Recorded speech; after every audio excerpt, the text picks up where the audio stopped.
प्रभु यीशु मसीह के नाम में आप सभी को जय मसीह की। परमेश्वर पिता का धन्यवाद हो कि परमेश्वर ने हमें एक अच्छा अवसर दिया है कि आज इस वीडियो क्लास के माध्यम से हम मसीहत के इतिहास का परिचय अध्ययन कर सके और इतिहास में किस प्रकार से परिवर्तन आया है, किस प्रकार से सुधार आया है, उसके विषय में हम जान सके। और जब हम इतिहास के बारे में, मसीह लोगों के बारे में बात करते हैं तो हम एक बहुत ही प्रमुख व्यक्ति के विषय में जानते हैं और वो है मार्टिन लूथर। और आइए हम पेज नंबर 30 में देखें, पार्ट 9, मार्टिन लूथर व लूथरन सुधारवादी आंदोलन। आज हम इसके विषय में जानेंगे, मार्टिन लूथर और उसके जीवन के विषय में। मार्टिन लूथर का जन्म 10 नवंबर 1483 में इसेलबेन, जर्मनी में हुआ। 14 वर्षों तक अपने कस्बे में रहकर स्कूली शिक्षा प्राप्त की। उसके घर में कठोर अनुशासन, कैथोलिक नियमों के अनुसार पालन होती थी। और इस बात को हमें जान लेना चाहिए कि जो मार्टिन लूथर हैं वो कैथोलिक विश्वास करने वाले थे और उनके घर में जो है प्रेरितों का विश्वास वचन, 10 आज्ञाएं, प्रभु की प्रार्थनाएं और ये गीत, ये सभी लोग जानते थे। और उसी प्रकार से मार्टिन लूथर ने भी इन चीजों को सीखा है। और लेकिन उनके जो शिक्षाएं थी उसमें जब परमेश्वर के बारे में बातचीत की जाती थी तो इस प्रकार की शिक्षाएं उनके जीवन में और उनके परिवार में थी कि परमेश्वर बहुत दूर है और मनुष्य की पहुंच से बहुत ही दूर है। और साथ में परमेश्वर जो है वो दया करने वाले नहीं, छुटकारे करने वाले नहीं, वरन न्याय करने वाले। यदि आपने गलती की है तो आप जो है आपको दंड मिलेगा। और इस प्रकार से कई कई शिक्षाएं और कई सिद्धांत के अनुसार जो है ये भी अपने परिवार के साथ जो है वो चल रहे थे। और उनका मानना था कि परमेश्वर जो है वो संतों के द्वारा दया दिखाते हैं और विश्वास नहीं, लेकिन भले भले कामों से परमेश्वर के उद्धार को प्राप्त किया जा सकता है। और इसीलिए जो है मार्टिन लूथर, उन्होंने एडी 1497 में मैग्डीबर्ग में 1 वर्ष का भाईचारे का जीवन, या कहें हम साधारण जीवन का कोर्स किया। एडी 1498 से 1501 तक वह विद्यार्थियों के एक ऐसे झुंड में शामिल हो गया जो गाने बजाने के द्वारा गलियों सड़कों में घूमकर अपनी आजीविका कमाते थे। उसने एडी 1502 में बीए किया और एडी 1505 में इर्फर्ट विश्वविद्यालय से एमए किया। वह अपने समय का बहुत ही मेधावी विद्यार्थी थे। उसे संगीत व दर्शन शास्त्र में आगे पढ़ने की सलाह दी गई। अपने विद्यार्थी जीवन से ही वह कैथोलिक धार्मिक विचारधारा में आस्था रखता था। तो इस बातों से समझ में आता है कि जो कुछ उनके परिवार के द्वारा सिखाया गया था और जो कुछ उन्होंने सीखा था, उन चीजों पर, उन बातों पर जो है वो आस्था रखने वाले मार्टिन लूथर थे। और वो जो है दिनचर्या जब उनकी शुरुआत होती थी, सुबह की शुरुआत होती थी, तो वो जो है प्रार्थना वचन के साथ में, वरन जो प्रभु भोज के साथ में जो है वो अपने जीवन को आगे बढ़ा रहे थे। और उनके ऊपर धार्मिक व मानविक प्रभाव पड़े। उसके समय में बहुत से धार्मिक रीति रिवाज, रूढ़िवादी विधियां व कार्यक्रम होते थे, परंतु उनके द्वारा कोई प्रभु के पास नहीं आया। और बहुत सारी चीजें, रोमन कैथोलिक की जो शिक्षाएं थी और बहुत सारी ऐसी बातें थी जो कि उस समय बहुत ही ज्यादा प्रचलित थी लोगों के जीवनों में। परमेश्वर को नहीं पहचाना तथा उद्धार का अनुभव भी नहीं पाया।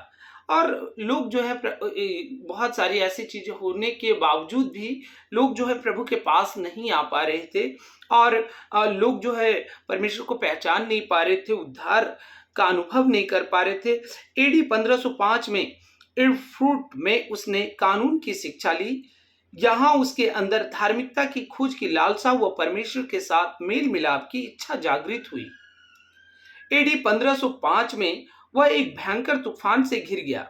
वहां उसने संत अन्ना से प्रार्थना की, संत अन्ना, यदि आप मेरी मदद करोगे तो मैं सन्यासी बनूंगा।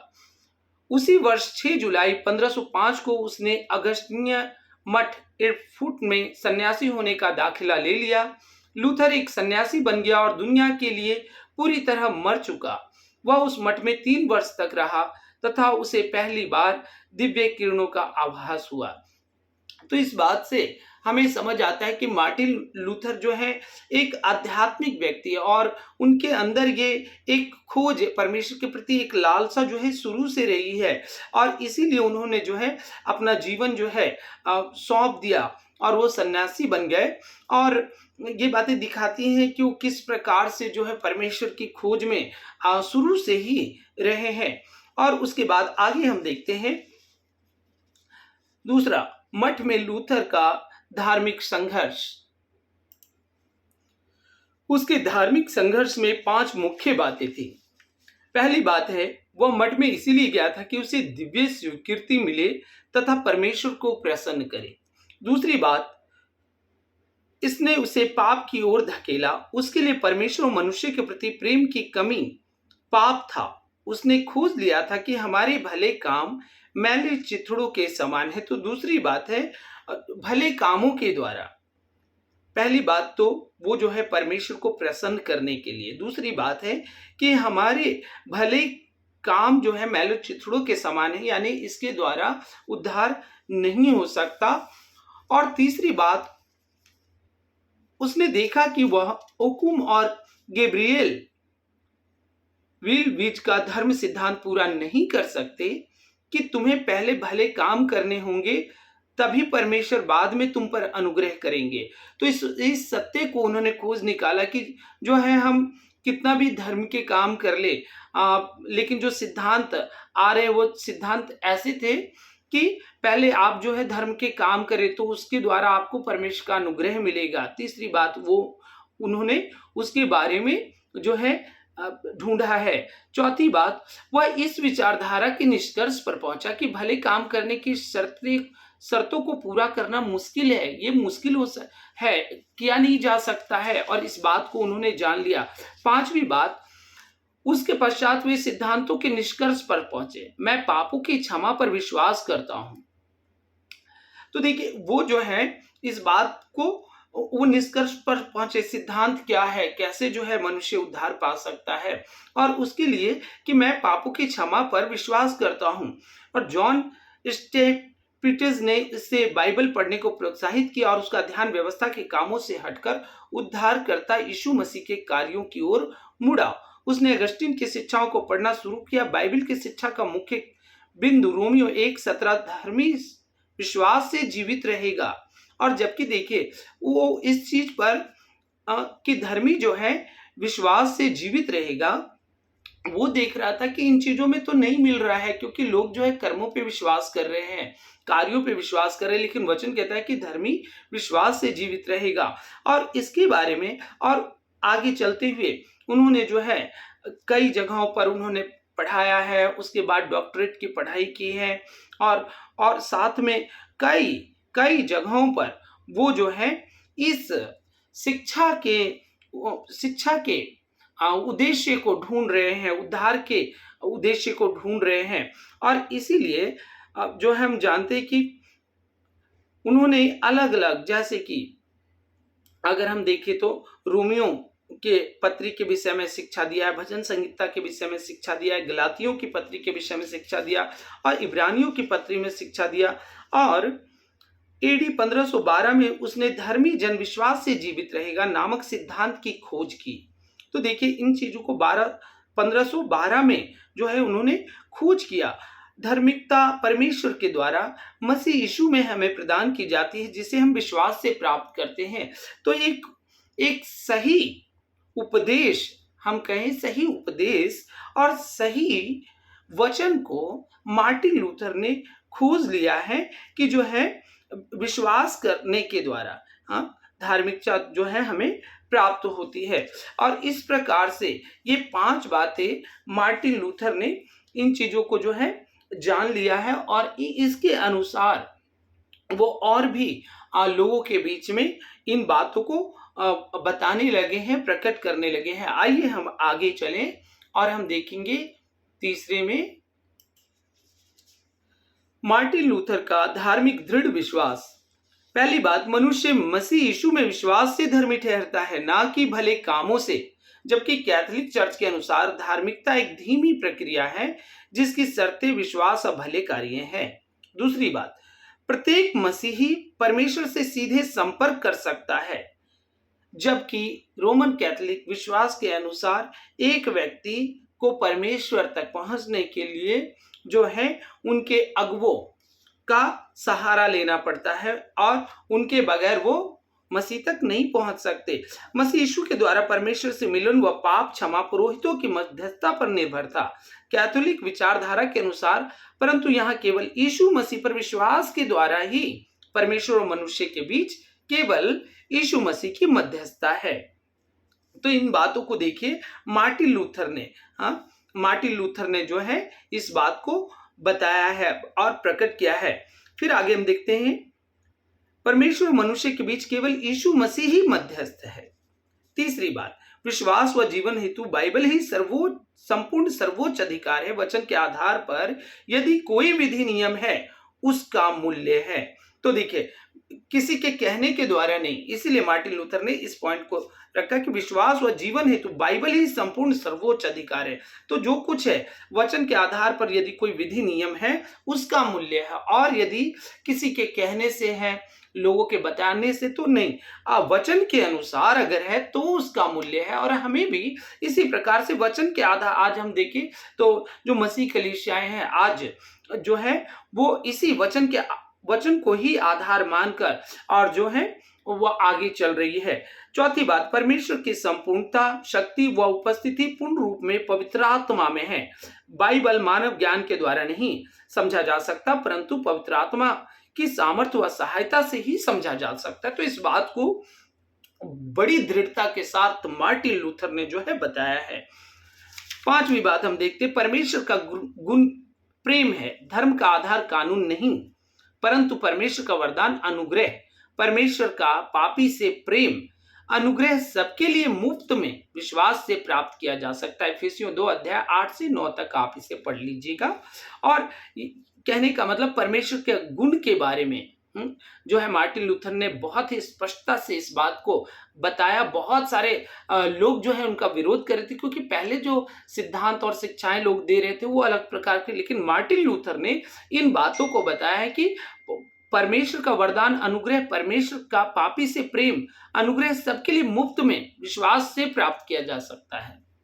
6th पॉइंट, यह प्रत्येक मसीह का सौभाग्य है कि मसीह यीशु में व्यक्तिगत उद्धार की दृढ़ निश्चयता प्राप्त करता है। मार्टिन लूथर ने अभी भी रोम के चर्च से अलग होने का नहीं सोचा था। वह चर्च की दयनीय दशा के बावजूद वह चर्च की दिव्य उत्पत्ति व पोप की दिव्य सत्ता पर विश्वास करता था। लूथर एक अलग व्यक्ति था। जीवन की आत्मा की व्यवस्था ने मसीह यीशु में उसे एक स्वतंत्र व्यक्ति बनाया। पौलुस के समान वह कहता था, मैं जानता हूं जिस पर मैं विश्वास करता हूं। तो देखिए, आसान नहीं था ये संघर्ष, क्योंकि अब तक रोमन कैथोलिक जो पॉप हैं, बिशप हैं, उनके द्वारा सब कुछ संचालित हो रहा था और एक अलग प्रकार की शिक्षाएं थी। लेकिन मार्टिन लूथर ने बिल्कुल सब कुछ वचन के अनुसार जो है विश्वास को प्रकट किया है, परमेश्वर के प्रेम को प्रकट किया है, उद्धार को प्रकट किया है। और ये इतना आसान भी नहीं था। आगे बढ़ते, अप्रैल 1517 में उसने धार्मिकता पर शोध लेख लिखा था तथा सितंबर 1517 में उसने 97 शोध लेख प्रकाशित किए, जिससे विटनबर्ग विश्वविद्यालय की शिक्षा प्रणाली में बदलाव हो। उसकी शिक्षाओं में अधिकार व दृढ़ निश्चयता थी तथा वह एक मसीह के सच्चे गवाह के रूप में था। सुधारवाद प्रोटेस्टेंट का जन्म 31 अक्टूबर 1517 को हुआ, जब उसने विटनबर्ग के कैस्टल चर्च में अपने 97 शोध कार्यों को से उसके दरवाजों पर ठोक दिया। कीलों से उसके दरवाजों पर ठोक दिया और जो भी उन्होंने शोध किया और जो भी सच्चाइयां उन्होंने प्रकट की, उन्होंने क्या किया, दरवाजों पर ठोक। उसके शोध कार्यों के मुख्य बिंदु थे, पहला, पश्चाताप कोई बाह्य कार्य नहीं है, ये बाहर का नहीं है कि किसी की आपको आवश्यकता पड़े, यह मन का परिवर्तन है। दूसरा, चर्च का सबसे बड़ा धन परमेश्वर की पाप क्षमा का अनुग्रह है। तीसरा, प्रत्येक सच्चे दिल से मन फिराए या पश्चाताप किए व्यक्ति का पाप क्षमा अधिकार है। तो जो लोग भी सच्चे दिल से मन फिराया है, पश्चाताप किया, उसको पाप क्षमा मिलता है। पोप के पत्र की नहीं है, एक क्या होता था कि उनकी शिक्षा थी कि पोप ने लिख दिया तो हाँ भाई वो पापी नहीं है तो वो पापी नहीं है, वो उद्धार पा लिया तो पा लिया, और उसको खंडन किया है अब मार्टिन लूथर ने। चौथी बात, मसीहियों को अनुशासन प्रिय होना है और इसे नजरअंदाज नहीं करना चाहिए। इन बातों को उन्होंने बताया। लूथर के शोध कार्य का गहरा प्रभाव पड़ा। जर्मनी में लूथर का साथ दिया, परंतु कई धर्म विद्वान उसकी शिक्षाओं विचारधाराओं के विरुद्ध खड़े हुए। एडी 1518 में लूथर को हेडलबर्ग में पोप के प्रतिनिधि मुखा के समक्ष खड़ा किया गया। उसे अपने शोध कार्य को वापस लेने को कहा, परंतु लूथर ने इनकार कर दिया कि वह अपने विवेक के विरुद्ध कोई कदम नहीं उठाएगा और वह शहर से निकाला गया। लूथर को रोम से बहिष्कृत कर दिया गया है। लूथर के पास 3 प्रिंटिंग प्रेस थी। उसने धर्म विज्ञान व शिक्षाओं को मुद्रित कर प्रचार प्रसार किया। लूथर ने 4 मुख्य बातों को मुद्रित किया। अब 4 बातों को जानते हैं। देखिए, संघर्ष भी हो रहा है और इनका संघर्ष जो है रोमन कैथोलिक के उन तमाम अगुवों से हो रहा है, शिक्षाओं से हो रहा है। पहली बात, मसीहत के आदर्श पर जर्मन राष्ट्र जहां एकता व रोम से छुटकारा पाकर राष्ट्रीयता की भावना, बड़ी चर्च और राज्य का प्लेटफॉर्म तैयार हुआ। दूसरा, चर्च बाबुल की सी गुलामी से अक्टूबर 1520 में प्रकाशित हुई। केवल 2 ही पवित्र विधियां हैं, बपतिस्मा और प्रभु भोज। तो देखिए, पहली बात में हमने देखा कि आदर्श पर जर्मन राष्ट्र जहां एकता व रोम से छुटकारा पाकर राष्ट्रीयता की भावना बढ़ी, चर्च और राज्य का प्लेटफॉर्म तैयार हुआ है। दूसरी बात कि बपतिस्मा और प्रभु भोज, ये केवल 2 ही, और भी बहुत सारी उन्होंने विधियां बनाकर रखी थी और उसका उन्होंने खंडन किया, विरोध किया। तीसरी बात, मसीह व्यक्ति की आजादी, नवंबर 1520 में इसमें मसीह को राजपदधारी याजकों का समाज कहा है। इसका मतलब ये सब लोग आते, सारे मसीह लोग आते हैं। मसीह व्यक्ति सबसे स्वतंत्र व्यक्ति है, सबका प्रभु और किसी का दास नहीं। मसीह व्यक्ति सबसे कर्तव्यनिष्ठ सेवक और सबका दास। मसीह व्यक्ति व्यवस्था से आजाद है, विश्वास से धर्मी ठहरता है और प्रेम में बंधा है परमेश्वर से तथा अपने पड़ोसी से। तो देखिए, इन सारी शिक्षाओं को लेकर आने की स्वतंत्र है और मसीह से वो जो है धर्मी ठहरता है और वो प्रेम जो है प्रेम से बंधा है परमेश्वर से और पड़ोसी से। ये सारी शिक्षाओं को वो लेकर आए। भले कामों के ऊपर उसने लिखा, सबसे भला काम केवल एक है और वह है यीशु पर विश्वास करना।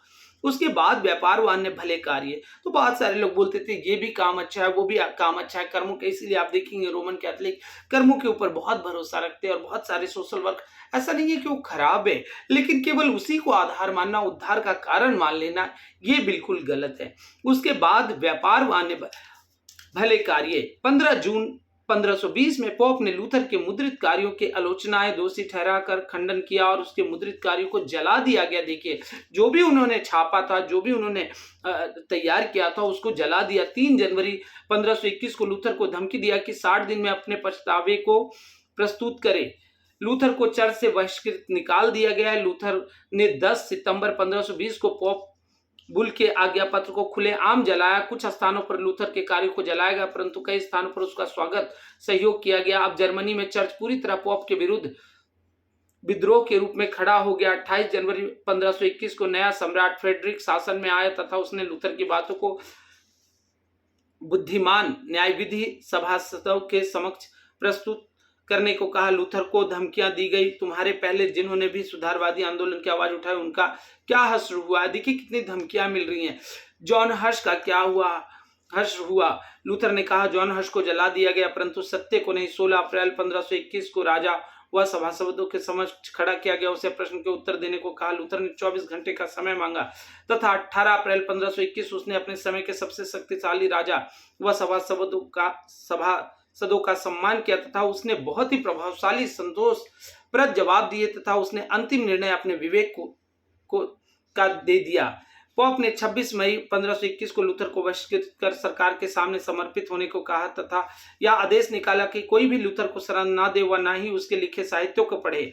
मार्टिन लूथर को उसके मित्रों ने 1 वर्ष तक छिपा कर रखा और उस समय मार्टिन लूथर ने नए नियम का अनुवाद जर्मन भाषा में किया। उसने पोप की सत्ता पर और आक्रमण किए। जब लूथर वार्टबर्ग में था तब विटनबर्ग में अगवा बदल गया जो सुधारवादी आंदोलन को काबू करने में असमर्थ हो गया। अगवे ने आदेश दिया कि चर्च से सारी मूर्तियां व प्रतिमा नष्ट कर दी जाए। कोई प्रतीक या प्रतिमा नहीं, कोई बाजा नहीं, पुरोहित गण विवाह करें, बच्चों के बपतिस्मा पर रोक। मालचेट व राजकुमारियों के आग्रह पर लूथर विटनबर्ग में मार्च 1522 में लौटा। लूथर ने 8 दिन तक उपदेश दिया तथा चर्च का विभाजन निश्चित हो गया। एडी 1526-27 लूथरानिज्म की कलीसिया व्यवस्था को बनाया। हेनरी 8 इंग्लैंड के राजा से चर्च बाबुल की गुलामी पर वाद विवाद के पश्चात चर्च पर राज्य का सिकंजा मजबूत हो गया, परंतु लूथर ने अल्पसंख्यक होने पर भी अपने झुंड को प्रोटेस्टेंट घोषित किया। पहली बार प्रोटेस्टेंट शब्द का इस्तेमाल किया गया और इसीलिए हम कह सकते हैं कि जो वचन के अनुसार चलने वाले प्रोटेस्टेंट उन्हें कहा जाता है। और आज भी बड़ी तेजी से जो प्रोटेस्टेंट कलीसिया जो है बढ़ रही है, मसीह कलीसिया बढ़ रही है। 1534 में लूथर ने पुराने नियम का अनुवाद किया। 1539 में फिलिप ऑफ हेसे द्वारा लूथर को बहुत नुकसान पहुंचाया, परंतु लूथर का चर्च के लिए योगदान सैद्धांतिक महान संगीतकार गीतकार प्रोटेस्टेंट आराधना विधि को तैयार किया और सेवा पुस्तिका को लिखा। चौथी बात हम देखते लूथरनिज्म का प्रचार प्रसार। अब देखिए फैलता गया, ये बढ़ता गया। इससे पहले लोग जो है रोमन कैथोलिक के अनुसार, हम कह सकते हैं कैथोलिक विश्वास के अनुसार चल रहे थे, लेकिन यहाँ से मार्टिन लूथर के सुधार के बाद बहुत परिवर्तन आया और इसका प्रचार प्रसार बड़ी तेजी से होने लगा। जर्मनी में लूथरनिज्म का प्रचार प्रसार हुआ, परंतु प्रोटेस्टेंटिज्म में विभाजन दिखने लगा। राजकुमारियां लूथरनिज्म का साथ देने लगी व सुधारवादी धर्म विद्वानों का झुंड अलग दिखने लगा। बहुत ही जल्दी लूथरनिज्म का स्कैंडिनेविया, आइसलैंड, फिनलैंड में यह राष्ट्रीय धर्म बन गया। रोमन कैथोलिक अदृश्य होने लगा। डेनमार्क में लूथरनिज्म बढ़ने लगा। यद्यपि यहाँ पोप का दबदबा था, परंतु चर्च में भ्रष्टाचार की वजह से सुधारवादी उठ खड़े हुए। डेनिश नए नियम का अनुवाद हुआ। नॉर्वे, आइसलैंड, स्वीडन, फिनलैंड व मध्य यूरोप में लूथरनिज्म फलने फूलने लगा। 1565 में उत्तरी यूरोप में लूथरनिज्म व दक्षिण यूरोप में कैथोलिकों के बीच बड़ा संघर्ष चलता रहा। इनमें देखिए फाइट भी शुरू हो गई, लड़ाई झगड़े शुरू हो गए। सुधारवादी आंदोलन की देन विरासत स्वतंत्रता विश्व कलीसिया को सुधारवादी आंदोलन ने महान विरासत आजादी के रूप में दी। जिन सिद्धांतों सच्चाइयों हेतु वे खड़े हुए वे आजादी के महान विचार थे। सुधारवादी आंदोलन का मुख्य बिंदु यह था मन और आत्मा की आजादी। उनकी शिक्षा का मुख्य आधार राजपदधारी याजकों का समाज बनाना। अब कोई भी परमेश्वर से सीधा संपर्क कर सकता है बिना किसी संत, पुरोहित या चर्च की मध्यस्थता के। मनुष्य परमेश्वर से संपर्क करने में स्वतंत्र है। दूसरा मुख्य बिंदु, धर्मी जन विश्वास से जीवित रहेगा। विश्वास के द्वारा अनुग्रही से मनुष्य उद्धार पाता है। परमेश्वर मसीह यीशु में मनुष्य को बचाने में स्वतंत्र है। जो विश्वास करते हैं उन्हें परमेश्वर मुफ्त में पापों की क्षमा देते हैं। और अगर हम देखें, अगर मार्टिन लूथर ना होते तो शायद आज की दशा कुछ और होती, लेकिन हमारे बीच में हम देखते हैं कि किस प्रकार से इतिहास के अंदर जो सुधार हुआ और इसकी आवश्यकता था, क्योंकि पहले जो है लोग पॉप के अनुसार चलने के लिए और कलीसिया में सिद्धांतों के अनुसार और बहुत सारी मूर्ति पूजा के अनुसार जो चल रहे थे और इन चीजों का खंडन करते हुए, और इसलिए हम कह सकते हैं कि मार्टिन लूथर एक महान सुधारक और जिनकी वजह से हम कह सकते हैं कि मसीह का वर्चस्व आज तक बना है और आज तक सही रीति में ये आगे बढ़ रहा है। और मैं उम्मीद करता हूं कि आप जो है इसे समझ पाए हैं और भी इसे आप अध्ययन कीजिए ताकि आप सही रूप में समझ पाएँ, क्योंकि देखिए जो उन्होंने बताया कि कोई व्यक्ति नहीं है, व्यक्ति के द्वारा आप जो है नहीं अम, दया पा सकते हैं, अनुग्रह पा सकते हैं, वरन विश्वास करने के द्वारा। और बहुत सारी जब आप मार्टिन लूथर की शिक्षाओं को आप देखेंगे, तो धर्मी जन विश्वास से जीवित रहेगा, विश्वास के द्वारा अनुग्रह ही से तुम्हारा उद्धार हुआ है, तो कर्मों के कारण नहीं, किसी और बातों के कारण नहीं। तो हमें भी आज भी हमें अपने आप को सजग रखना चाहिए, जो शिक्षाएँ हम बाइबल के अंदर देखते हैं उसके अनुसार हमें आगे बढ़ना चाहिए। आइए हम अगले अगले पार्ट में जाएंगे और हम देखते हैं कि सुधारवादी कार्य जो है आगे बढ़ता गया, और हम पार्ट 10 में देखते हैं प्रोटेस्टेंटवाद व सुधारक।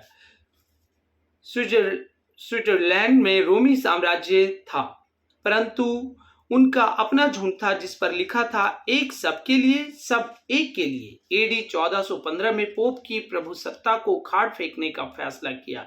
तो अब जो है देखिए रोमन कैथोलिक और प्रोटेस्टेंट इन लोगों में अब युद्ध भी होना शुरू हुआ। अब हम पढ़ते हैं यूलरिच जिंगली के बारे में। 1484 से 1531 में उसका जन्म 1 जनवरी 1482 टोगेनबर्ग में हुआ। जिंगली एक प्रतिभावान विद्यार्थी था तथा वह आजादी व सच्चाई को प्रेम करता था। उसने बसेल विश्वविद्यालय से एमए की डिग्री की। एडी 1506 में उसे पुरोहित के रूप में नियुक्त किया। उसने पौलुस की नैतिकता और जो लोगों के जीवनों में जो अंधविश्वास जो चल रहा था उसके विरुद्ध में उन्होंने शिक्षा देना शुरू किया। दिसंबर 1518 में उसे ज्यूरिक चर्च में मुख्य पास्टर के रूप में चुना गया। उसने बाइबल को विश्वास व जीवन हेतु सर्वोच्च अधिकार के रूप में मानना शुरू किया। उसने खुलेआम चर्च में व्याप्त बुराइयां, भ्रष्टाचार, आलोचना, उसने रोमन कैथोलिक चर्च की रीतियों को, विधियों को मिटा दिया। एडी 1519 में उसने लूथर द्वारा लिखित पुस्तकों को पढ़ना शुरू किया। उसके जीवन का एक मुख्य मोड़ था। उसी वर्ष ज्यूरिक में प्लेग की बीमारी फैलने लगी। काफी लोग प्लेग से मरने लगे तथा जिंगली भी मृत्यु के करीब पहुंच गया। उसने अपने हृदय की गहराई से परमेश्वर से प्रार्थना की। वह अपने आप को नम्र, दीन, शुद्ध, पवित्र किया तथा यह वाचा बांधी, यदि आप मुझे बचाए व जीवन दे तो मैं अपना जीवन व सेवा प्रभु के लिए समर्पित कर दूंगा। तो ये अब हम देखते हैं कि मार्टिन लूथर के बाद में यूलरिच जिंगली वो जो है सही रूप में परमेश्वर के वचनानुसार शिक्षा देने के लिए तैयार हो गए हैं। और यहाँ पर हम देखते हैं कि जब बीमारी आई, प्लेग आया और वो जब बीमार पड़ गए, उन्होंने हृदय से प्रार्थना की, नम्र दीन होकर जो है प्रार्थना की और उन्होंने वाचा बांधी कि अगर जो है आप मुझे बचाएंगे तो मैं जो है अपने आप को आपकी सेवा में समर्पित कर दूंगा। उसे जीवन मिला तथा उसने 67 लेखों को लिखा। जनवरी 29, 1522 उसकी शिक्षाओं से रोमन कैथोलिक रीति रिवाजों और तरीकों के विरोध थी। उसने वचन के अधिकार के महत्व पर जोर दिया। वह पोप के अधिकार का इनकार, संतों की आराधना का इनकार, क्योंकि लोग जो है संतों की आराधना भी करते थे। हाँ, 30 त्योहार मनाते थे। हम कहें कि वहाँ के जो त्योहार थे उन चीजों को मनाते थे। 30 त्योहार नहीं, वरन त्योहार जो लोग उस समय में जो अलग अलग दिनों में और जो वर्षों में जो ठहराए गए थे उनको मनाते थे। फिर पवित्र यात्राएं और मठों, पुरोहितों के अविवाहित जीवन का कि शादी नहीं करना है, और फिर भले कामों के द्वारा उद्धार पाना, और पुरोहितों के द्वारा जो है पाप क्षमा प्राप्त करना और शुद्धिकरण होना। तो इन चीजों को जो है जिंगली ने उनके विरोध में शिक्षा देना शुरू किया है। 26 अक्टूबर 1523 में उसने चर्च में प्रतिमाओं को हटाने व चर्च में पवित्र मास विधि के विरुद्ध कदम उठाए कि ये सब जो है नहीं चलेगा।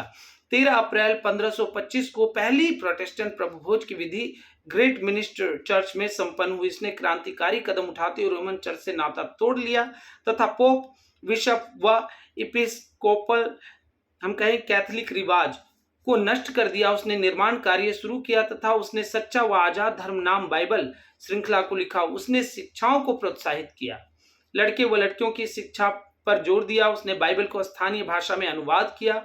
ज्यूरिख के, स्विट्जरलैंड के अन्य भागों में सुधारवादी आंदोलन फैलने लगा। एडी 1531 में रोमन कैथोलिकों ने अपने विनाश की घंटी को सुना, वह वे युद्ध पर उतर आए। अब देखिए, जब देख रहे हैं कि अब उनका वर्चस्व जा रहा है, साम्राज्य जा रहा है, तो रोमन कैथोलिक लोग चुप नहीं बैठे, युद्ध करने लगे और युद्ध करते उन्होंने जो है जिंगली की हत्या कर दी।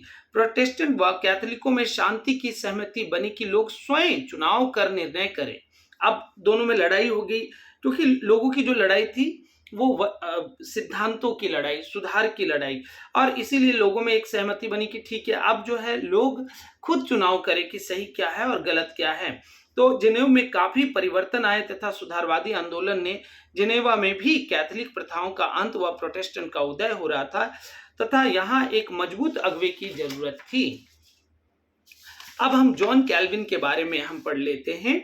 जॉन कैल्विन, और उसके बाद हम 1509 से 1564 में देखते हैं जो सुधार, उनका जन्म 10 जुलाई 1509 में पेरिस में हुआ। उसके पिता वकील थे तथा वे कैथोलिक चर्च के ऊंचे पदों पर थे। उनकी माता एक धार्मिक विचारधारा की थी, परंतु उसकी मृत्यु जल्दी हो गई।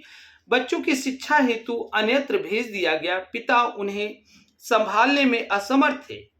कैल्विन कॉलेज में अध्ययन हेतु गए, वहां अपने उत्तम चरित्र से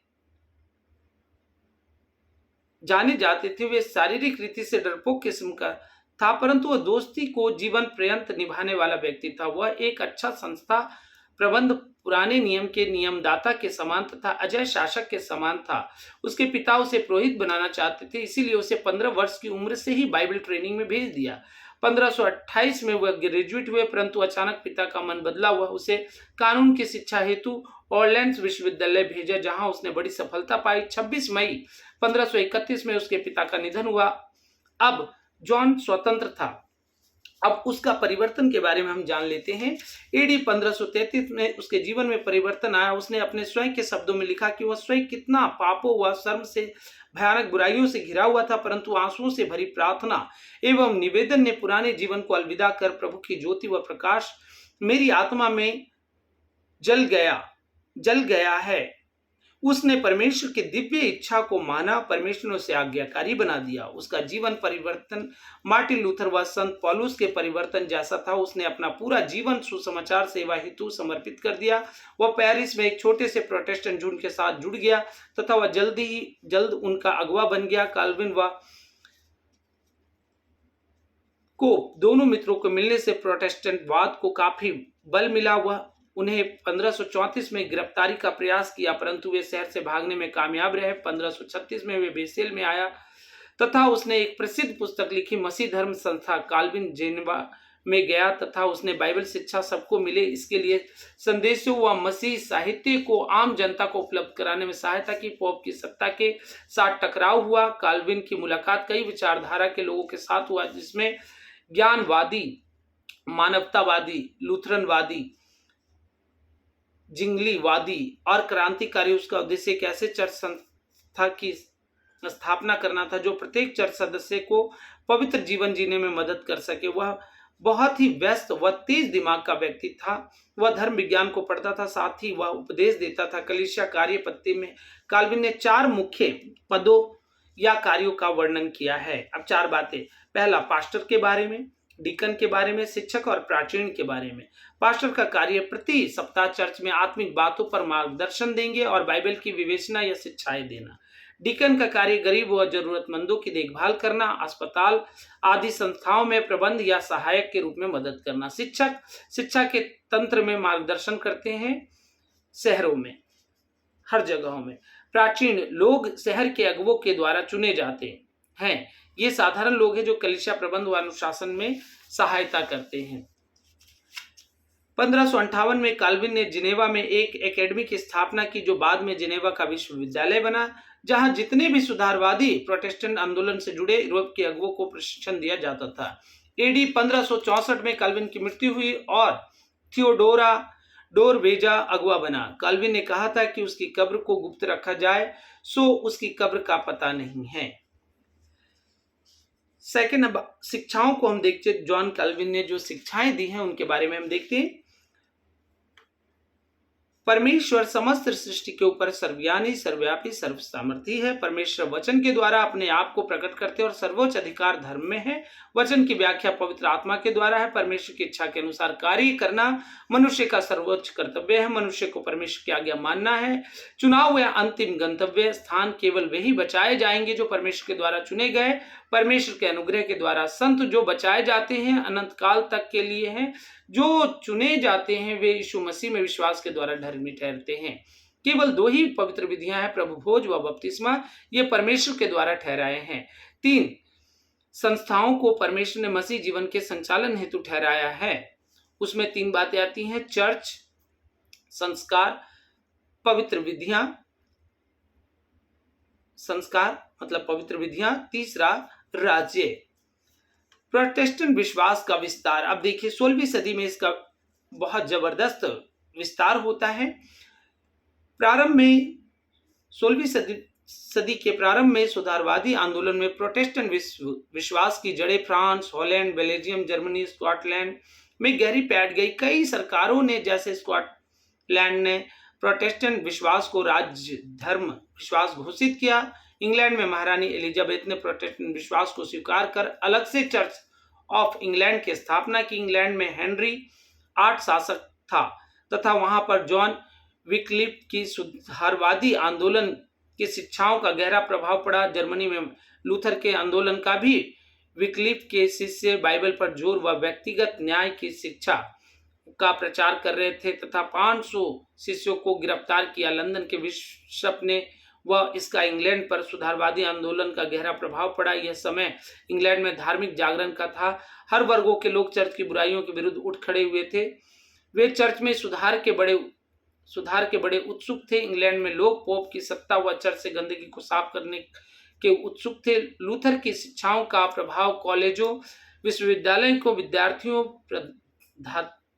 को व बुद्धिजीवी वर्ग पर पड़ा। इंग्लैंड में सुधारवाद 4 चरणों में 4 राजाओं के काल से होकर गुजरा। हेनरी 8, एडवर्ड 6, मेरी और रानी एलिजाबेथ, इन्होंने इंग्लैंड को प्रोटेस्टेंट राष्ट्र बना दिया तथा प्रोटेस्टेंट सुधारवाद में इनका भी अहम योगदान रहा। इनके समय में बाइबल की शिक्षाओं, चर्च के नियम, विधियों, सिद्धांतों में महत्वपूर्ण परिवर्तन किए। कैथोलिक चर्च की चद्दरों को फेंक दिया गया। तो आप इन बातों से समझ सकते हैं कि इतिहास में किस प्रकार से मार्टिन लूथर, जॉन कैल्विन और कई ऐसे जो सुधारक के कारण हम देखते हैं कि लोग जो है मसीह तक पहुंच पाए और एक सही शिक्षा उन्हें मिल पाई। और हम लोग आज हम समझ सकते हैं इन बातों को कि परमेश्वर ने किस प्रकार से जो है इतिहास में परिवर्तन किया ताकि हम मसीह को जान सके। और कोई मध्यस्थता की जरूरत नहीं। हम मसीह से उद्धार पाने के लिए हम विश्वास करते हैं और मसीह जो है पापों की क्षमा देते हैं। और उनके अनुग्रह से मार्टिन लूथर ने जिस प्रकार धर्मी जन केवल विश्वास से जीवित रहेगा और ये कर्मों से नहीं वरन केवल और केवल अनुग्रह से हमें प्राप्त होता है। परमेश्वर आप सबको आशीष दे। मैं आशा करता हूं और भी जब इतिहास में आप जो है अध्ययन करेंगे तो आपको मालूम होगा कि आप तक बहुत आसानी से शिक्षाएं पहुंच पाई हैं और इस इतिहास में बहुत से लोगों ने इसके लिए बहुत कष्ट उठाया है, बहुत दुख को उठाया, बहुत सताव और संघर्ष किया है ताकि हम बचाए जाएं, ताकि लोग बचा जाए। परमेश्वर आप सबको आशीष दे। जय मसीह की।